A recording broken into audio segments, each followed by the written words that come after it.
Welcome to the Dana Grant Show, where heart-centered stories, authentic connections, real talk, and real action come together. I'm your host, Dana Grant, and I believe in the boundless potential within each of us. Join me as we dive into transformative conversations that not only inspire growth, but compassion with a deeper understanding of ourselves and the world around us. Let's embark on this journey together, unlocking all the power within and creating a life of purpose and fulfillment. This is the Dana Grant Show, where your story matters and your voice is heard, and I cannot wait to dive in.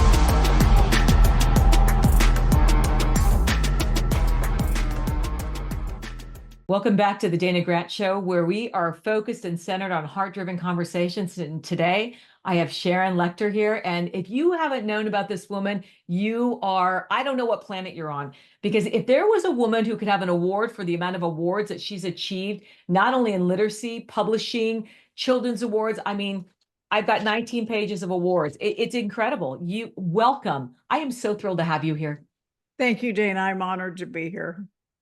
You are, I hate to say legend, but there is so much I want to know from you. You may be one of my favorite in anticipation. There's so much of your energy that I've been waiting to meet. I mean, I've been watching it on my calendar saying, I can't wait to spend time with her. So yeah, thank you for being here and taking the time. My I feel pleasure. really, really honored. Anxious to get to know you a little bit. Yeah. Well, we had that little conversation about how we first connected and it didn't happen. And here we are. And then you just got another big award at the 10X, the women's, and I was going to be there and didn't. And I missed another one of your big awards. I mean, see, another award ceremony. I wasn't wrong there. So I'm going to dive right in. And I want to know, I think this is my first question for you, Sharon.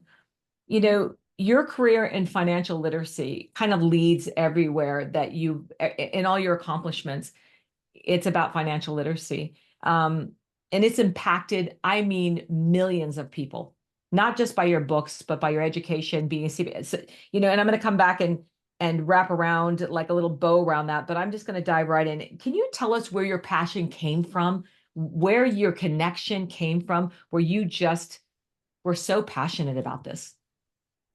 Well, I think one of the things that is important is really from two areas. One, I grew up in a very lower middle class home, and we lived in between my dad's used car lot and my mom's beauty shop.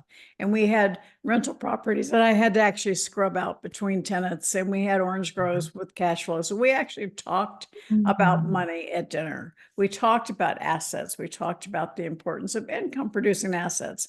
And I didn't realize that that was very unusual until I got out into the real world. At the time, I was embarrassed by where we lived. My friends' parents were CEOs and military officers, and I wanted to become a sophisticated professional. So I was the first generation to go to college. Only women in most of my business classes, certainly the only woman in my accounting classes, and one of the very first women in public accounting. And so that gave me the experience of seeing how companies succeeded, and probably more importantly, how companies failed. And again, it made me understand what a gift I had, because people just didn't understand money. So about the ripe old age of 25, I realized that my parents were actually pretty smart cookies. And that was when I was invited to leave public accounting and go back into the entrepreneurial world. And I was very successful in my career, but I wasn't in control of my life. And I kind of am a control freak. I didn't like not knowing what I was doing and how many hours I'd have to work. And so I went go back to my condo, and I did the old pros and cons, because this was 79. And I could argue both sides, didn't help, but my hand took off across the top of the page and said, why not? And why not do something different? Why not take a path less traveled? Why not solve a problem or serve a need? And so that became my mantra, and is still that mantra is today, so many years later. So why not do something different? Why not solve a problem and serve a need? So that started my entrepreneurial journey. And fast forward a few years, My own son was going off to college, and he left in September, came home in December in credit card debt. We didn't even know he had credit cards. Mm, He got to campus and there were the free t-shirt, free money, free right. pizza, free money. He had a really good time his first semester in college. And Yeah. he came home in December of 1992 and told us he was in debt. And that was really when I Mm, dedicated the rest of my career to financial education, because not only had we taught him about money, but we didn't teach him about credit cards because he didn't have any. We didn't think right. so. Didn't even consider that he would enter that world due to the literacy that he grew up in and understanding. Yeah, Right. it's funny how that creeps up and it brought it right into your home, which allowed you to expand even further. Right. And it Um, became my passion, my definite purpose, as Napoleon Hill talks about. And I'm as passionate about it today as I was then. Yeah, that's what I was going to say. You co-authored Rich Dad, Poor Dad. I was working with the Napoleon Hill Foundation. Everything you've done is passion and purpose and a deeper understanding. And my audience, I'm going to say this podcast is probably going to go off the rails because people want to know. And I would say my clients and working with an enormous amount of entrepreneurs all over the world have a relationship with money that is wonky. Their personal relationship. And I think there's a fear of literacy. Even my financial coaches have Yeah. a fear of that literacy of what if they're wrong. So tell me about that. What can you give? Like if I had to give them a cheat sheet on what they can do better, what they're doing wrong, what you've identified the most, because I know you've worked with millions. Well, first identify where it's coming from. The vast majority of us have a subconscious fear about money. It's a scarcity mindset. And it's kind of Mhm. created when we're growing up. We hear money like, don't, pinch your pennies. Uh, you can't afford it. Save for a rainy day. Money Money doesn't doesn't grow grow on on trees. trees. Yeah. Yeah. And so we grew up hearing these money negative, money negative. And so no wonder we developed this scarcity around money, this fear, afraid we're never going to have enough. And when you start becoming successful, afraid you're not going to be able to keep it. And so we have to address the mindset and realize we can convert our scarcity mindset to one of abundance. So every program I do, every online course I have has a mindset component along with a money component, because it's so important to adjust the mindset as you go through life. And it is so true, Dana. People have this fear around money. It's just a piece of paper, right? And it's our fear that we have in our own belief system that we need to adjust and change. And that's one of the things I talk about is first identify the fear. And Right. then if you have that definite purpose, it helps you deal with the fear because you do it anyway, right? And Right. so why not? Why not keep moving forward, solve a problem and serve a need? But the basic element that people don't get, they chase the dollar, they chase income. And I go, the true definition of wealth is to buy, build, or create income producing assets, because you're financially free when the income from your assets exceeds your monthly expenses. It does not have to be millions of dollars. When I first met Robert Kiyosaki, he had about 100K a year coming in from two small apartment complexes. But his Mhm. monthly expenses, his annual expenses were like 35, 36,000. He was financially free on $100,000. It is possible.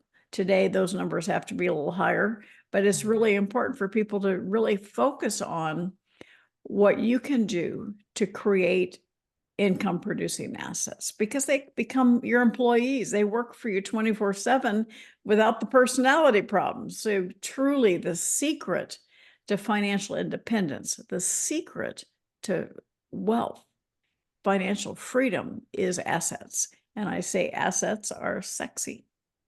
Oh, I love that. Assets are sexy. I love that. And as you were saying that, I saw a hamster wheel. I'm such a visual learner, and you just took me off a hamster wheel, and you put me in another realm of what. So this begs another question.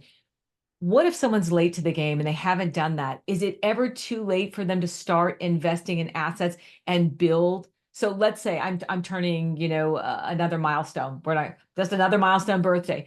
And what if I've lost everything and rebuilt from losses of companies or houses or finance or divorce, whatever it may be, whatever circumstance, and I'm bringing in a great income, but I'm on that hamster wheel having to work and bring it in.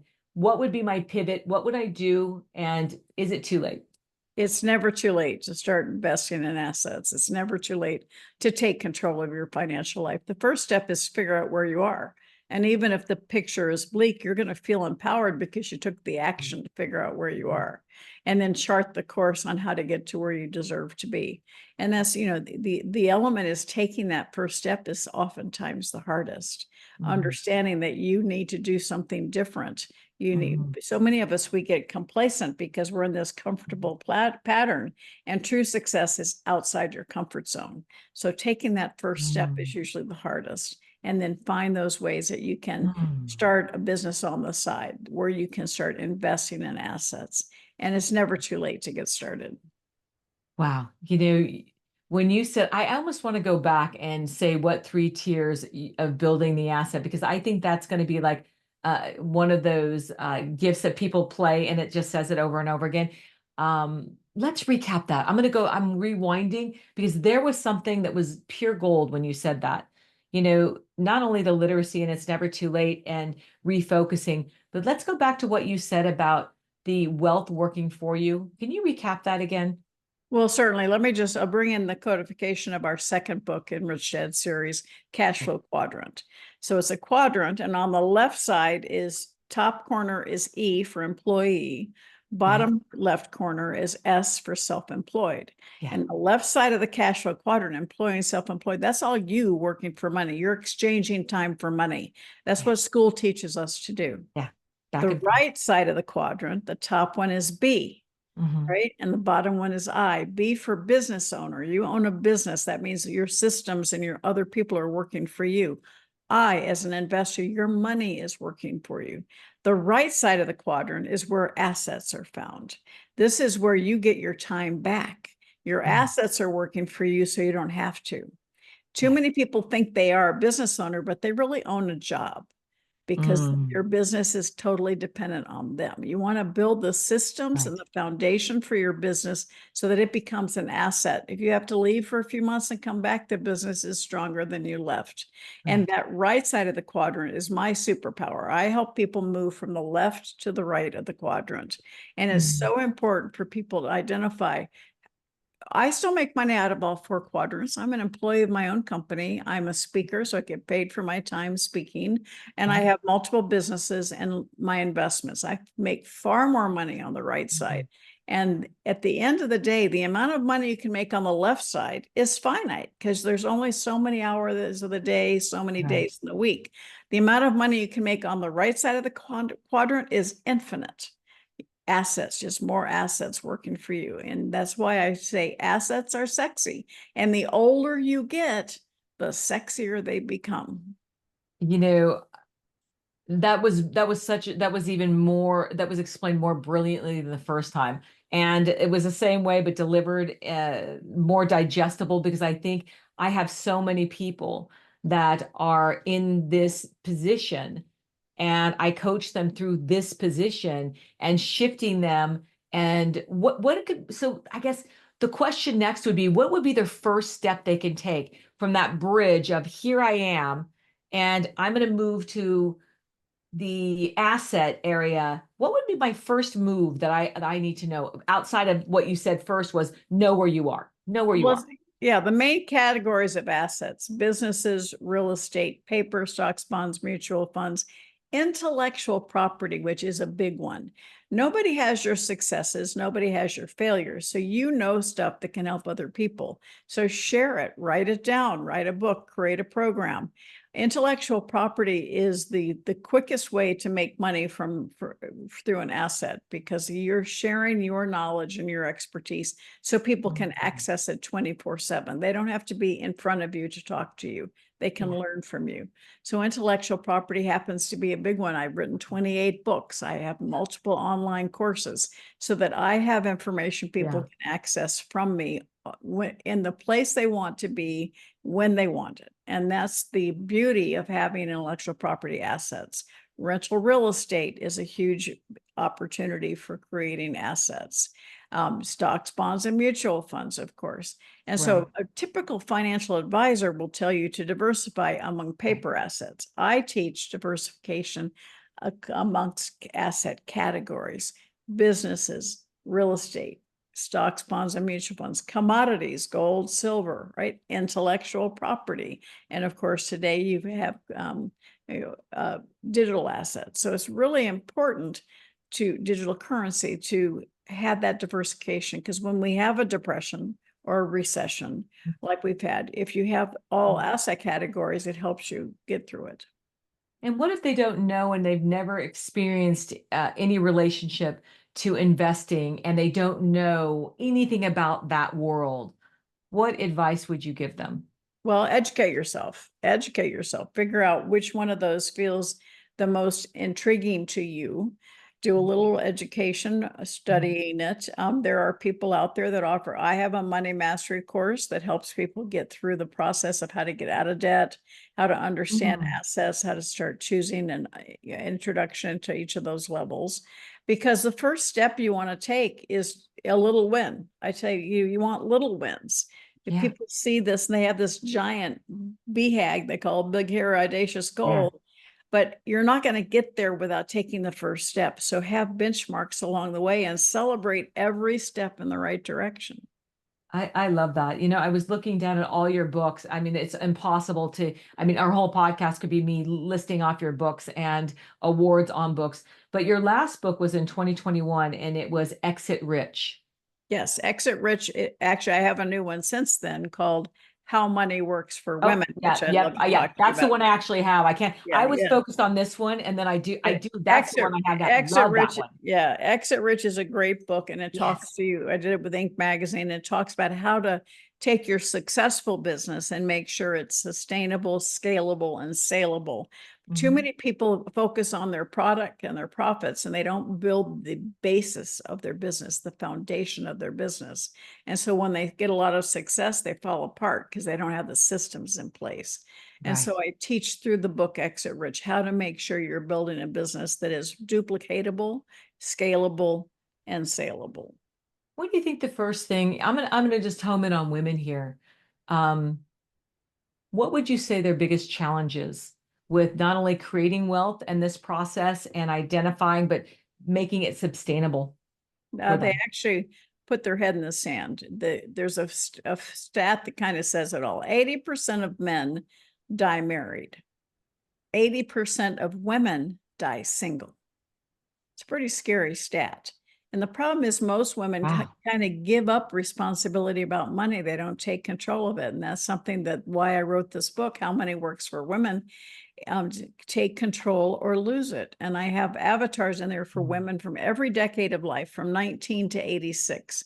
And I talk about the various financial issues that women face along the way, from starting a business, college, all getting married, all that stuff. But um, I also talk about having a special needs child and how that upsets how you have to change the way you make money. Having one where a woman has two kids and she's has to escape an abusive marriage. What resources? What can she do? What, because when you're in an abusive marriage, typically they also take control of your power.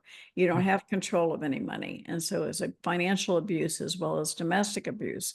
And then we talk about somebody who's been married 25 years, looking forward to retirement. Husband comes home and wants a divorce, and she has no access to any cash. Her name is not on anything. She doesn't have any credit. And that happens every single day. And we need to make sure we have our own credit score, our own access to finances and credit.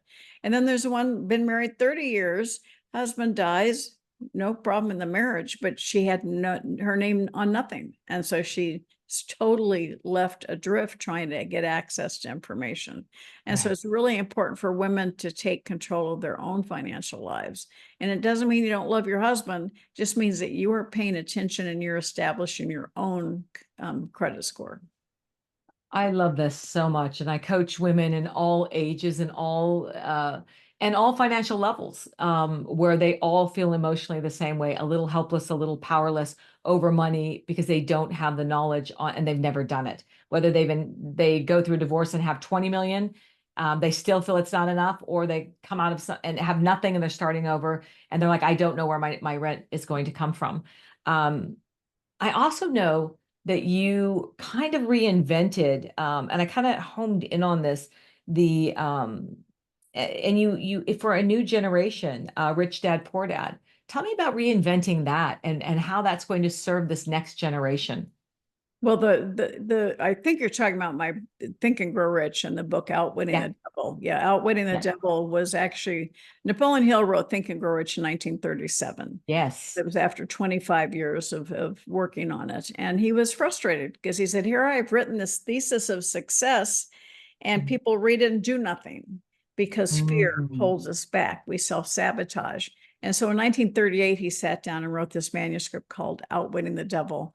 And it scared his wife to death. She was working for the Presbyterian College, so she forbid it to be published. And it was literally locked away for 73 years. I love that. Foundation, I wrote my first book with the Napoleon Hill Foundation was called 3 Feet from Gold. Yeah, And I'll love that. share my personal success equation in a minute. But the month I released 3 Feet from Gold, the foundation said, we have this manuscript. We don't know what to do with it. And I was a little like, oh my gosh, outweighing the devil. Okay, this will be interesting. And I went over to the beach, which is where I do my writing. And I thought, okay, I'm just going to read this. And within a couple of hours, it transformed me. I said, this information has to Mm, get out because it talks about how we allow fear to hold us back, negativity, and that we really control three things: our thoughts, our words, our actions. But if your thoughts are screwed up, it impacts everything. And so the power of understanding how to get past the fear, how to turn that fear into focus, that focus into fuel to keep moving in the right direction is very important. mm, And so I had the pleasure of bringing that out to the world, annotating it, comparing it to where it was to, what was happening when I released it. And it really was, our goal was to reinvigorate Napoleon Hill's yeah, teachings for a younger generation. And yeah, Outwitting the Devil has been a huge success, and it really is yes. accomplishing that. Yeah, the fact that you brought that to the forefront, and I have so many pages I've highlighted here. I'm mixing them up, but we're gonna get it. And I love the assets are sexy. I think I might make this podcast "Assets Are Sexy" because I love it that you say that over and over again. And and fear, you just nailed it. The emotional intelligence and the fear that hold us back from not knowing, and that so as women they go into this for a multitude of reasons and they don't know. They find themselves in these circumstances and maybe a lot of debt. Maybe they knowingly created a lot of debt. And they feel like they're the only ones this is happening to. They feel like they're the Yes. Lone Rangers, and they're not. And that's why Yeah. I try and teach as much as I possibly can. Reach out and let someone help you. I love that. I love that you said they're not alone because with billions of people on this planet, they are not alone. Even though we all have our unique, like you said, intellectual property, we all have our own thumbprint, our own, way of doing it, but we're all in the collective. We often, as humans, do a lot of the same things, hide from Yeah. the obvious of what And we need we're to we're know. afraid to admit we don't know something, and it's like, no. Yeah. I mean, people say, I just don't feel good about asking for help. Yeah. And I go, well, don't look of it as asking for help, like from me. Think of it as a showing a sign of respect. You're Yeah. acknowledging that someone may know something that you don't, and it's a sign of respect, an acknowledgement. Mm. Yes, a sign of respect instead of the ego coming in and saying, "Don't say anything. You'll be found out if you don't know." You're actually empowering yourself by asking questions. I'm a big believer in asking questions, and but I do remember the days when I didn't, and also the financial losses because I didn't want anyone to know that I didn't know what I didn't know. And Very, now, very typical. I've been through yeah. that too. We all have. It's kind of human nature. You don't want to appear like you don't know something. Yeah. I keep looking down because I think there's so many questions I've written. There's so much I want to know from you, what is it you want to share about your own personal journey that's kept you so connected in this industry and not only doing it, but thriving in it? Well, I think it comes back to what we talk about in Think and Grow Rich, in Outwitting the Devil, definiteness of purpose. When I find myself faltering, I go back and say, okay, I've deterred from my definite purpose, which is to help elevate the financial well-being of humanity.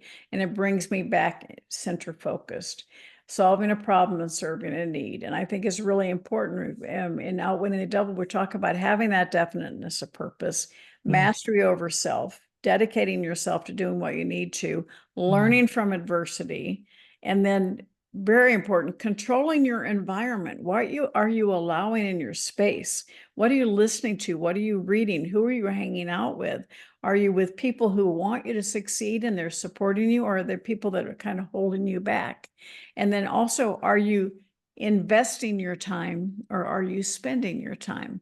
Because time is Mm. our only precious resource, Dana. We can make money, lose it, and make it Yeah. back. But when the time is gone, it's gone.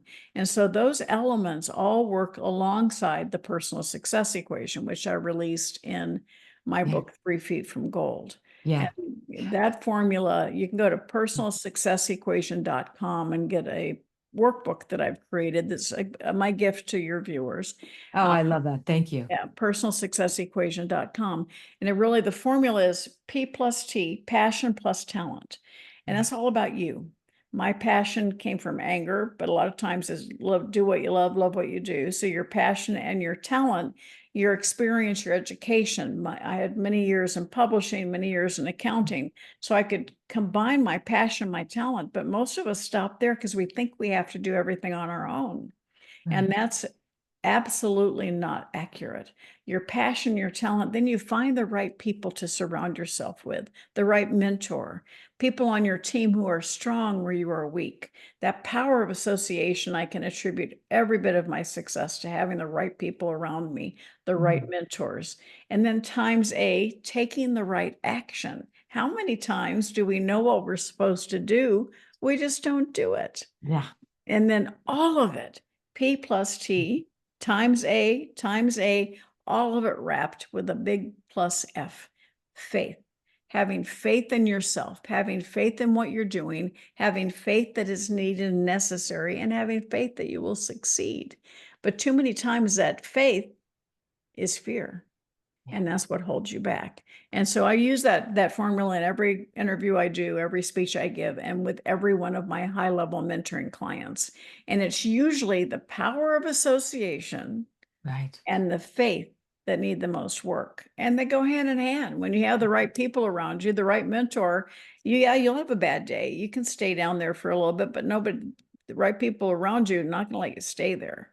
And Yeah. so focusing on your own personal success equation and going through that process as I lined out on the website, personal success equation, will help you identify that first step you can take. I love that. That was so well spoken and said. It kind of negates my next three questions because you answered it. And I always say every mentor needs a mentor or a support system for that next level. I said next level of not knowing, because I have found in this life, no matter what age or plateau, I'm always learning. I'm always needing to know more. It doesn't stop. I've never arrived. It's just a constant growth process. You said something interesting. And as an energy person and as a money, I'm not even going to call myself a mastery person anymore. I'm an intuitive coach that focuses in on personal development on all areas of where people struggle. So I looked at when you said anger, the passion, the purpose, but what yours was, it started off with anger. Tell me a little bit about that, because there's a lot of angry women, a lot of angry people out there. Yeah, but they're not doing anything about it. So No, but they're just blocked. when Yeah. something makes me mad, I start a new company. So my anger was the fact that we weren't teaching kids about money in school. And I'm as passionate about that today as I was in December of Yes, you are. 1992. And then when COVID started, all the negativity swirled around. It made me mad. So I started a daily ATM play on bank deposits. So daily Yeah. abundance, tips, and mentorship. every single day. I'm up to over 2,000 of those daily messages to help people start their day with a positive mindset. And Wow. it's very important to me to provide the resource to help people get past the negativity. And then people not knowing what's happening in the world of the market. I started a program called Let's Talk Money every single month. I close to the end of the month, I have a session, a mastermind sharing what's happening in the world, what you need to pay attention to, what's happening in the real estate market, what's happening in the stock market, what's happening with this political diversion, so that we can really be on top of what's happening in the world of money, so we can make decisions as we need to, not after the fact. And so that's a program that I started as well. So again, it's, if you have something that makes you mad, that may very well be where your compassion can come from, and you can make a difference. And go back to my question, why not? Why not solve a problem? Why not serve a need? I love that beautiful pivot that you took that, and this makes me, so I'm going to do something about it. I'm going to do something about it. And I think that your devotion to financial literacy, and I kept putting myself into the position of women and clients and that I know, and their fear and how overwhelmed they might be with this information. How could you break it down? I know you have so many programs, and we're going to put all the links for everything, including your free gift, in this podcast so they can reach out to you. But what would you say would be the first obstacle that they would need to overcome in order to not sit there with a deer in the headlights, like with that information where they can't even digest it? How can it be more digestible for them? Like, I can do this. I don't know anything about this financial world, but I'm going to show up for this. What's the first Well, thing they if you're need to know? talking about women, I suggest they read Yeah, Think and Grow Rich for Women, because you'll see you're not alone and people have been through yeah. struggles, and it helps you. And how Love money that works, book. how money works for women. Take Control or Lose It, are both great ways to start, because they're not intimidating reads. They're very inclusive sisterhood type reads. Yeah, But I think the first step, if you do feel that you're mired in fear, read Outwitting the Devil. It's going to help you understand the things that you need to do. But the first step is to truly figure out where you are financially. And most people don't know. And even if the picture is bleak, you will feel empowered because you took the step to find out. yeah. I always say knowledge is power. No matter where we are, getting that takes the anxiety out of where we are. So really, it's about getting the information, taking the anxiety out of it, embracing the truth, and leaning into learning more. If I simplify, I just simplified it, but Well, and put yourself in environments that are supportive of you, not yeah. destructive. Yeah. And you have such a way of explaining. It's so intelligent, so digestible, so inclusive. It's not exclusive. It feels very inclusive. Like like you said, it feels like a sisterhood, like I'm learning and understanding, and I'm leaning in so hard. I'm forgetting there's so many books, and the order of your books and the ones that I've loved. But that book for me, I'm going to tell you, Thinking and Grow Rich for Women, it was being intimidated by a grandmother who was one of the largest brokers in California and made a lot of money and spent her life, but was very avarice and, very savvy, built it. And I was always in the shadow of, I don't know, and I don't know how to do that. Even though I worked in a real estate firm, she was retired by the time she raised me.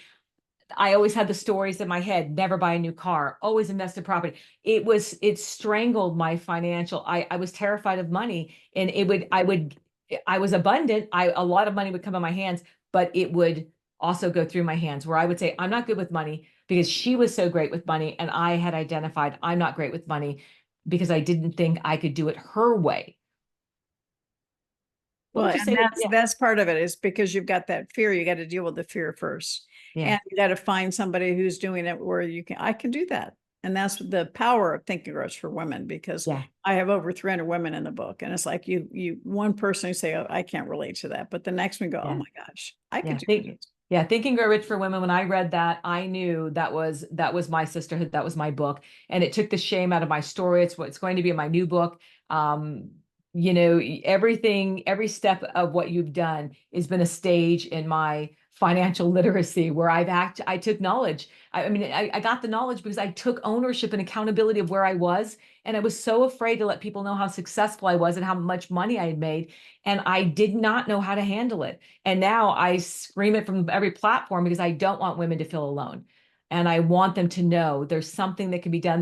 There's women like you out there that have not only written books where they can read and identify and then reach out to a mastermind. Because it's difficult to reach out when you don't know where you are. I love the fact you said, find out where you are, meet yourself there, because that place of truth is so powerful. It's Absolutely. yeah, I could keep you here all day, but I do have a question that I always ask at the end, and I know you're a grandmother and you have I just noticed you celebrated a wedding anniversary, and congratulations there. But I always end with what feels like love for Sharon, Sharon Lechter. I mean, what feels like love to you in this life? You give back so much. You said anger is what's I just love all of this big life that you created, but what feels like love in this life to you? Well, I was raised by a father that would ask me each night when I went to bed, Sharon, have you added value to someone's life today? Mm. And he's been gone almost 20 years, but I still ask myself that, have I added value to someone's life today? And I think, your legacy is created every single day with every heart you touch. And so I think in order to get love, you need to give love, and you need to pay attention to everybody. When I sit down at a restaurant, I ask the wait staff what their names are, and I look them in the eye. I mean, people want to be loved. People want to be acknowledged. People want to feel special. And if you want that as well, then you need to give it in order to receive it. And so it starts with you. How are you showing up in the world? How are you treating other people? I love the balance of how you balance that out with how important that is. If you want to be loved, show up in service, lean in and get to know people and understand what their story is. And, it goes back to everyone's got a story. Everyone's got a financial history that may be different, but you hold space for all of it. And you just do it so beautifully. It's such a privilege to have you here today. And thank you. Thank you for your time. I want to have you back again because I have about 19 more pages, maybe 30 here of questions I didn't even ask because I got caught up in the books and just hearing you. And it's just gold. I think it's of such service, the information you've shared today. And just thank you. Well, thank you, Dana. I appreciate it. And I invite everybody to come to my website, SharonLechter.com, connect with me on Facebook, LinkedIn, Instagram. I'm here to serve. Whatever we can do to support you. You can even email me, info@SharonLechter.com. Would love to hear from everybody. Thank you for that. I was going to say, what is your favorite way of communicating and people and finding you? And we will have all the links of how to find Sharon. And if you haven't read it, I can't even pick a favorite book, but we're going to list those as well in your bio. So I think it's so vast what you've created. It's like a financial legacy empire. And I think that everyone needs to explore not only what you've created, but see the value of if they don't need it, someone they know does. So share this information and share this podcast because Sharon is a plethora of wealth, Well, literally. thank you so much. And, I will just end with a comment. You are the CEO of your life. And so many times I hear people say, I see the light at the end of the tunnel. I go, stop it. That means you're giving up your power. You're waiting for someone else to bring you success. You be your own beacon of light, stand in your own power, step outside your comfort zone, and be the one that you attract other people because your light is shining so brightly. Oh, that was another fabulous nugget. And I'm like, just ask her for one more nugget like that, because it's just like golden nuggets of wealth are falling out of the sky right now because that was brilliant. Don't wait for the light at the end of the tunnel. You are the light. You are the force. You are the creator. What can you add to that? But one more big thing that you just think everyone needs to know. You were created by God to be you, not someone else. Too many women try and judge themselves through the roles they play, and start by being your own person. I realize if I'm a better Sharon, I'm a better grandmother, mother, wife, entrepreneur. And so women tend to put themselves last in line. Take care of yourself, stand in your own power, find your voice, and you'll be so much more powerful and impact so many more people. Wow. Thank you. The brilliant Sharon Lechter. Stay tuned. We have so much more, and hopefully you'll come back again and we can continue this conversation. Thank you, you, Dana, Sharon. and thank you for what you do to support other people. Thank you. Thank you.